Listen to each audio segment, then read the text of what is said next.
DKP super support में आपका फिर से बार स्वागत है। मेरा नाम है दीपक कुमार पाठक। दोस्तों, आज हम बात करेंगे जूनियर असिस्टेंट 2016 और 2019 के जितने भी अभ्यर्थी हैं जिन्होंने ज्वाइन कर लिया है या ज्वाइन करने वाले हैं, तो उनके लिए आज एक विशेष वीडियो है। दोस्तों, अभी तक आपने बहुत मेहनत किया और सिलेक्शन तक पहुँचे और ज्वाइनिंग करने जा रहे हैं और बहुत से बच्चे ज्वाइनिंग कर भी चुके होंगे। तो दोस्तों, ये वीडियो आपके लिए बहुत ही महत्वपूर्ण है, क्योंकि जब आप ज्वाइन करते हैं किसी भी कार्यालय में, तो वहाँ किस रवैये से रहें और किस टारगेट से आप रहें, ये जानना बहुत ज़रूरी है। क्योंकि आप ऑफिस कल्चर में जा रहे हैं, तो वहाँ के बारे में बहुत बारीकी से जानिए, जिससे आपको किस प्रकार से काम मिलेगा, किस प्रकार से अच्छा काम मिलेगा, या किस प्रकार आप आगे की पढ़ाई करना चाहते हैं। कुछ बच्चे आगे का पढ़ाई करना चाहते हैं, कुछ बच्चे ऑफिस में ही अपना करियर बनाना चाहते हैं। तो ये वीडियो बहुत ही महत्वपूर्ण है और स्टार्टिंग से 3 महीने तक आप किस रवैये के साथ ऑफिस में रहें, जिससे आपका भविष्य उज्जवल है। तो ये वीडियो अंत तक जरूर देखिएगा, बहुत ही महत्वपूर्ण है। तो दोस्तों, ये मैंने आपके लिए एक नोट्स बनाया है, बहुत महत्वपूर्ण बिंदु बनाया है। इसके माध्यम से आपको समझने में बहुत आसानी होगा। तो चलिए पूरा डिटेल में जानते हैं। दोस्तों देखिए, कार्यालय में रवैया आपका किस प्रकार रहा है। ये 3 महीने जब आप नौकरी ज्वाइन करने जाएँ, क्लर्क की नौकरी ज्वाइन करने जा रहे हैं, तो मान लीजिए दो अप्रोच से बच्चे जाते हैं। या तो कुछ बच्चे ये सोचते हैं कि नौकरी मुझे मिल गई है और मैं आगे की पढ़ाई की तैयारी करूँगा, या आगे मान लीजिए यूपीपीएससी निकालना चाहूँगा, चाहे या मान लीजिए कोई आरओ निकालना चाहता है, या कोई विशेष एग्जाम आप निकालना चाहते हैं। सोच रहे हैं कि अब तो नौकरी मिल गई, एक नौकरी हाथ में रहेगी और दूसरी नौकरी के लिए तैयारी करूँगा। कुछ बच्चे इस अप्रोच के होते हैं, और कुछ बच्चे ये होते हैं कि जिनका एज ज़्यादा हो गया होता है और वो मान लीजिए फैमिली में ही फंसे हुए हैं। वो सोचते हैं कि अब जॉब में ही उन्नति मुझे करना है।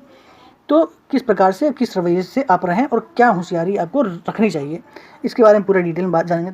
जो बच्चे आगे पढ़ाई करना चाहते हैं या आगे तैयारी करना चाहते हैं, उनके बारे में पूरा बात करेंगे। तो देखिए, इनके लिए कोई महत्वपूर्ण बिंदु क्या है, यहाँ पे देख लीजिए। कार्यालय में शुरू से ही शांत और कार्य के प्रति एक्शन न लेने का रवैया रखें। मतलब कि जब जब जिस दिन से आपका ज्वाइनिंग हो रहा है, क्योंकि आपको आगे चल के तैयारी ही करना है, पढ़ाई करना है, तो आप कार्यालय में जब भी आप ज्वाइन करें, तो कार्य के प्रति बहुत ज़्यादा जिक्र मत करिए, ज़्यादा एक्शन मत लीजिए। आपको जो नॉर्मल काम मिले वही लीजिए, नॉर्मल से नॉर्मल काम रखिए। ज़्यादा जिम्मेदारी वाला काम मत लीजिए, क्योंकि ज़्यादा जिम्मेदारी वाला काम लेंगे तो आपको समय देना पड़ेगा और आप पढ़ाई आपका डिस्टर्ब होगा। तो मतलब कहने मतलब ये है कि आप आगे की पढ़ाई करना चाहते हैं, तो आपको ऑफिस का काम बहुत कम से कम आप लीजिए। तो अब पहला ये आप बिंदु ध्यान में रखिए। और दोस्तों, दूसरा बिंदु में देखिए, काम अलॉट होने पर सामान्य कार्य ही मांगे या चाह रखें। मतलब कि जब आप ज्वाइन करेंगे तो कुछ दिन बाद आपके नाम से कुछ फाइलें अलॉट हो जाएंगी। तो आप अगर पहले से ही काम के प्रति विशेष ज़्यादा एक्शन नहीं लेंगे, तो आपको नॉर्मल ही काम दिया जाएगा। दोस्तों, स्टार्टिंग का जो 3 महीना है, उसमें आप सबसे महत्वपूर्ण बिंदु ये है कि आप ऑफिस में शांत इसलिए रहे, क्योंकि बस 3 महीने तक अपने ऑफिस के कल्चर को, सभी लोगों को ऑब्जर्व करिए कि कौन किस व्यवहार का है, कौन सी फाइलें अच्छी हैं, कौन सी फाइलें अच्छी नहीं हैं, इसके बारे में जानकारी रखिए।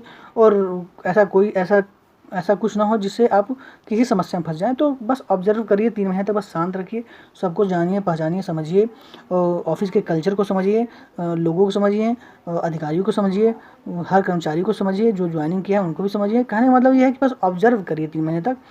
और अगर आप आगे तैयारी करना चाहते हैं, तो इन बिंदुओं को फॉलो करते रहिए। शुरू से ही 10 से 5 जॉब का रवैया रखिए। मतलब कि जिस दिन से आप ज्वाइनिंग कर रहे हैं, तो 10 बजे ऑफिस का टाइम है, 10 बजे 5 मिनट कम रहे तभी वहाँ पहुँच जाइए, और 5:10 5 मिनट पे आप ऑफिस से निकलिए। कहने का मतलब ये, शुरू से ही आप इसी रूटीन पे जाएंगे तो आपको लास्ट तक कोई डिस्टर्ब नहीं करेगा। मतलब जब तक आप तैयारी करते रहिए, तब तक आप टाइम से आइए, टाइम से जाइए, तो ज़्यादा आपको कोई डिस्टर्ब नहीं करेगा, क्योंकि आपको पढ़ने का आगे की तैयारी करना है। तो उसी तरीके आप रवैया रखिए।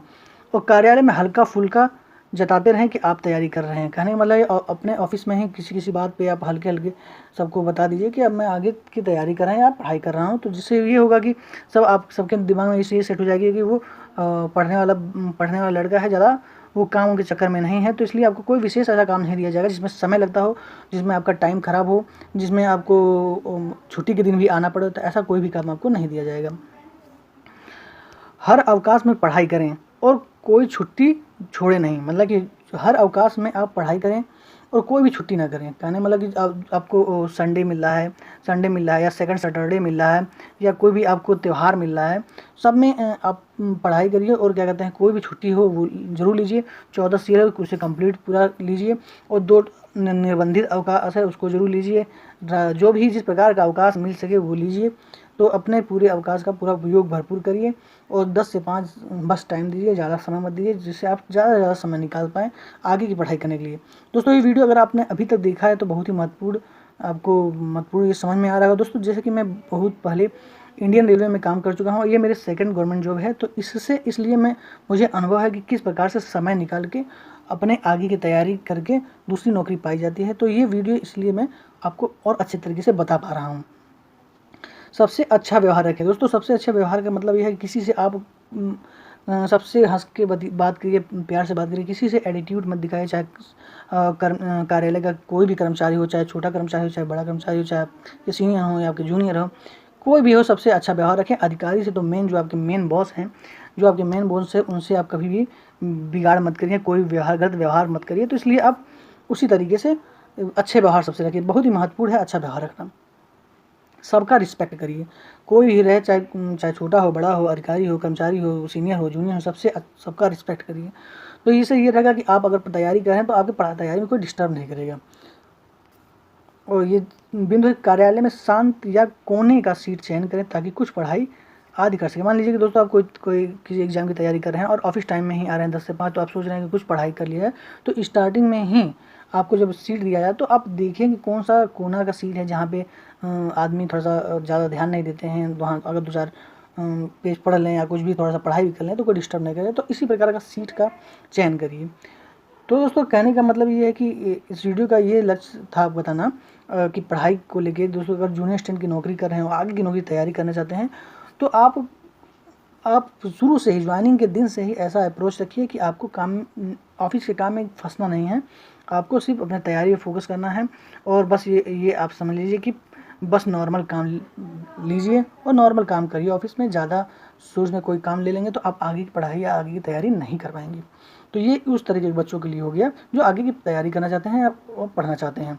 अब दूसरा दोस्तों यहाँ पे मैं बात करना चाहूँगा।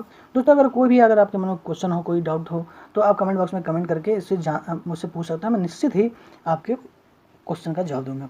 अब दोस्तों यहाँ पे दूसरे तरीके के बच्चे जो हैं जॉब में ही उन्नति चाहते हैं। कुछ बच्चे ऐसे हैं कि अब बहुत तैयारी करके नौकरी पाए हैं और आगे अब तैयारी नहीं करना चाहते हैं और ऑफिस में ही अपना करियर बनाना चाहते हैं, ऑफिस के ही रूल रेगुलेशन को जानना चाहते हैं। तो और जूनियर असिस्टेंट से ही विभागीय वो प्रमोशन या विभाग में ही कुछ करना चाहते हैं, अलग से आप कोई नौकरी नहीं चाहते हैं, तो उनके लिए ये सेकंड पार्ट है। तो इसमें देखिए दोस्तों इनमें कुछ महत्वपूर्ण बिंदु इसको जरूर ध्यान दीजिए। जब आप दोस्तों मैं फिर दोबारा एक बात कर देता हूँ कि जब आप जिस दिन से ज्वाइनिंग करिए 3 से 4 महीने तक आप सिर्फ ऑफिस को ऑब्जर्व करिए कि ऑफिस के लोग कैसे हैं, वहाँ का फाइल कैसा है, वहाँ का कल्चर कैसा है और वहाँ पे क्या प्रोटोकॉल चल रहा है, ये अधिकारी का क्या रवैया है, लोगों का क्या रवैया है, कौन सा काम ऐसा नहीं है जिसमें आप फंस सके। कहने का मतलब ये है कि बस ऑब्जर्व करिए, सब कुछ जानिए, अपने बुद्धि का प्रयोग करिए। 3 से 4 महीने आप ऑब्जर्व करिए। ज़्यादा किसी काम के चक्कर में भी मत पड़िए, चाहे पढ़ाई वाले हों चाहे जॉब में उन्नति वाले बच्चे हों। तो चलिए जॉब की उन्नति वाले बच्चों के बारे में थोड़ा सा हम इस पर पूरा फोकस कर रहे हैं। तो पहला बिंदु पे क्या था दोस्तों, कार्यालय में शुरू से ही सामान्य बोलता का रवैया दिखाइए। मतलब कि कार्यालय में जब आप ज्वाइनिंग जिस दिन से करें तो अगर आप 100% बोलते हो तो उस कार्यालय में 50% मतलब आधा ही बोलिए। कहने मतलब कि बहुत नाप तोल के बहुत कम ही बोलिए, आधा बोलिए, बहुत ज़्यादा बोलता मत बनिए। और सेकंड है कि कार्यालय की बातों, नियमों आदि में रुचि रखें। दोस्तों जैसे कि कार्यालय के अगर आप अपने ऑफिस में ही अपने ही पद से ही आप अपना करियर बनाना चाहते हैं, उसी में ही प्रमोशन या उसी में ही कुछ करना चाहते हैं और उसी में ही डेडिकेट होना चाहते हैं, तो ये बिंदु महत्वपूर्ण है। कार्यालय के बातों, नियमों आदि में रुचि रखें। आपके कार्यालय में कौन सी बात हो रही है, कौन से नियम बन रहे हैं, इसमें रुचि दिखाइए और सबके सामने आप ये हर बातों में रुचि दिखाएंगे तो सब समझे कि ये कार्यालय के प्रति रुचि रख रहा है और कार्यालय के हर काम में रुचि है इनका। और कार्यालय में गपशप होते रहते हैं, कुछ बातों पे गपशप होंगे, किसी नियमों पे गपशप होंगे। तो कहने वाले कार्य में जो भी गपशप होगा उसका हिस्सा बनिए, उसके बारे में जानिए, सब एंजॉय करिए, काम भी करिए। और तीसरा बिंदु है दोस्तों, कार्यालय में काम या फाइल डील करने की रुचि रखें। दोस्तों जैसा कि जब भी आप ज्वाइन कर लेंगे तो 2-3 महीने बाद आपको कोई फाइल डील हो जाए, कुछ काम डील मिल जाएगा। जो भी आपको फाइल स्टार्टिंग में मिले उसको आप शांति से डील करिए और बढ़िया से डील करिए, अच्छे से डील करिए। जो ना अपने सीनियर से पूछिए, जो आपको बता सके उनसे पूछिए। कहने का मतलब जो भी फाइल मिले उसको डील करना सीखिए, अच्छे से डील करिए और सब सीखने का अप्रोच रखिए। मतलब कि अगर आप जूनियर असिस्टेंट से इसी में ही करियर बनाना चाहते हैं तो शुरू से ही ज्वाइनिंग के दिन से ही कुछ ना कुछ सीखने का ही अप्रोच दिखाइए। सबके सामने ये दिखाइए, सबके सामने ये अपने आप को प्रस्तुत करिए कि आप सीखना चाहते हैं, हर चीज़ सीख रहे हैं और आप कार्यालय के काम में रुचि रखें और सबका रिस्पेक्ट करें। सबका रिस्पेक्ट दोस्तों करें, चाहे आपसे जूनियर हो, सीनियर हो, अधिकारी हो, कर्मचारी हो, कोई भी हो, सबका रिस्पेक्ट करिए। चाहे कोई भी कर्मचारी हो, सबका रिस्पेक्ट करें। सबसे किसी से बिगाड़ मत करिए। किसी से आप अपना बिगाड़ करेंगे तो समझिए वो नुकसानदायक ही होगा। अगर आप बिगाड़ करेंगे, आपके करियर का में नुकसान करे, आप व्यवहार नुकसान करे तो ये नुकसानदायक है। तो इसलिए मैं इसे क्रॉस करता हूँ कि आप रिस्पेक्ट करिए। किसी से बड़ा है, किसी से कोई मत करिए, कोई भी किसी प्रकार झाड़ा मत करिए। अच्छे साफ सुथरे कपड़े, जूते, घड़ी, बाल कटिंग आदि ठीक से ख्याल से रखें। कहने का मतलब ये है कि अगर आप ऑफिस कल्चर में ही अपना बनाना चाहते हैं करियर तो ये बातें बहुत महत्वपूर्ण है। हालांकि सभी लोगों, चाहे किसी प्रकार के लोग, तो ऑफिस में अगर आप ऑफिस में क्लर्क में ज्वाइन कर रहे हैं तो समझ लीजिए आप अच्छे से आइए, साफ़ सुथरे रहिए। नए जवाने के लड़के हैं, अच्छे कपड़े पहने, फॉर्मल कपड़े पहनिए। अगर जीन्स भी पहनना है तो फॉर्मल टाइप लगे। कपड़ों पर विशेष ध्यान दीजिए, छपरी मत लगिए। कहने का मतलब ये है। जूते भी ठीक ठाक लीजिए, बाल कटिंग टाइम से कराते रहिए और पेन अच्छा रहना चाहिए। हर चीज़ मतलब कहने का मतलब कि वेल मेंटेन टाइप लगे। ऐसा नहीं कि ऐसे तैसे नौकरी में आ गए हैं, लगे कि हाँ पढ़ लिख के आप आए हैं। और किसी प्रकार छपरी टाइप ना लगे कि टी शर्ट पहन के चले गए, ऐसे कुछ पहन के चले गए जो लगे ना कि आप ऑफिशियल नहीं हैं, लगे कि यहाँ सरकारी कर्मचारी हैं और शिक्षित हैं। ऐसा शुरू से ही आप पहन के आते रहिए। छुट्टी कम या आवश्यकता अनुसार लीजिए। मान लीजिए आप ऑफिस में ही अपना करियर बनाना चाहते हैं, ऑफिस में अपने आप को दिखाना चाहते हैं कि आप डेडिकेट हैं, तो कम छुट्टी लीजिए, आवश्यकता अनुसार लीजिए। आवश्यक रहे तभी लीजिए। अदर वैसे फालतू का छुट्टी मत लीजिए। कहीं ऐसा नहीं कि बिना ज़रूरत भी है तभी छुट्टी ले लीजिए, अपना छुट्टी कंप्लीट कर रहे हैं, ऐसा टाइप नहीं है। आप आवश्यकता अनुसार छुट्टी लीजिए। कोई विशेष बिना आवश्यक का छुट्टी मत लीजिए, जिससे इससे अधिकारी के सामने या कार्यालय में आपका बैड इम्पैक्ट पड़ता है और बहुत ज़्यादा उसका आपका छवि खराब होता है। तो ये उन बच्चों के लिए है जो करियर बनाना चाहते हैं। अगर पढ़ाई वाले जो भी बच्चे हैं तो वो छुट्टी का भरपूर उपयोग करें। किसी प्रकार छुट्टी तो एकदम उपयोग करें, एक छुट्टी उपयोग करें। जो पढ़ाई करके आगे नौकरी पाना चाहते हैं वो हर प्रकार की छुट्टी का उपयोग करें। मन करे तो कभी कभी हाफ छुट्टी अगर मिले तो वो भी लेके जाके अपना, अगर रूम नज़दीक हो तो जाके पढ़ाई करें। कहने का मतलब खूब छुट्टी का उपयोग करें जो पढ़ने वाले बच्चे हों। और जो करियर बनाना चाहते हैं इसी नौकरी में वो कम छुट्टी लें, ऑफिस में ही डेडिकेट रहें। कहने मतलब है समर्पित रहें ऑफिस को। कार्यालय में एक्स्ट्रा कार्य करने का माइंडसेट रखें। ये दिमाग में अपने सेट रखें कि अगर ऑफिस में अगर आपको 5 से 7 बज जा रहे हैं, 5 से 6 भी बज जा रहे हैं किसी काम में, या अधिकारी के कहने पे आपको 2-4 घंटा 1-2 घंटा आपको एक्स्ट्रा रुकना पड़ जा रहा है, कभी विशेष परिस्थिति में छुट्टी के दिन भी आना पड़ जा रहा है, तो आप आ सकते हैं। ये माइंडसेट शुरू से ही रखिए। किसी प्रकार का ऐसा माइंडसेट मत रखिए कि हम काम से काम रखेंगे, तो इसमें आपका दिक्कत है। तो एक्स्ट्रा कार्य करने का माइंडसेट हरदम रखिए अपने।